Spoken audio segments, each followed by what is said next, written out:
Once your group has a pretty good grasp of the properties of formulations, why pesticides are formulated, what the pros and cons of different ones are, then there's a bunch of other things you can use to build on that information. One is about tank mixing and incompatibility. Many times you will have a group of clients, be they corn farmers or golf course superintendents, that want to apply several products to the cornfield or to the fairway. And rather than make 3 trips, they want to make 1. But in order to do that, they have to put 3 products in the tank. And those products have to basically play nice or it isn't going to work right. And many labels give you some support about that. One thing that I'll do when I'm preparing to teach about incompatibility is I'll have sample labels that the people would use, and I will ask them, number one, to find the instructions about compatibility, proper mixing, doing a compatibility test, and vet them as to whether they find them helpful or not. There are some labels that are quite helpful and tell you what products they do mix with or what products commonly cause problems. There are other labels that are unfortunately pretty skimpy and maybe make reference to a compatibility chart, which very few exist, or refer you to your extension agent or educator.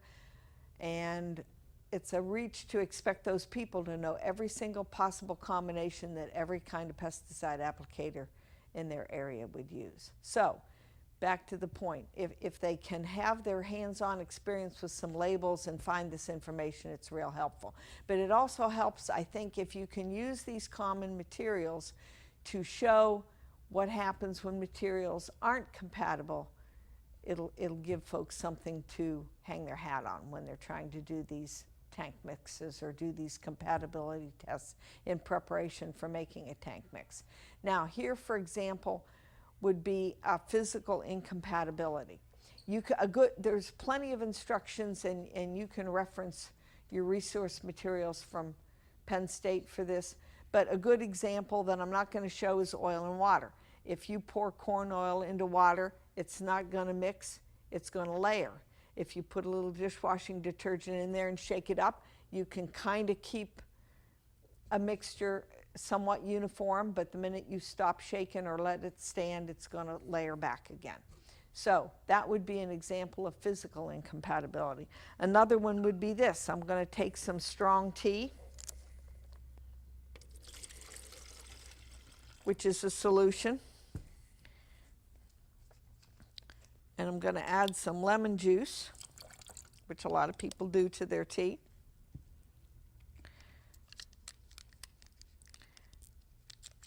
And then add cream.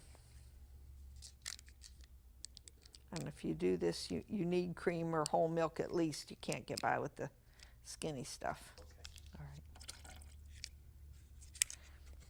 And when you mix these materials, you no longer have a clear solution. And if you look at this closely, you'll see that there's clots or lumps forming in it. And that would be very difficult to spray without plugging nozzles. It would be very difficult without agitation to keep it uniform.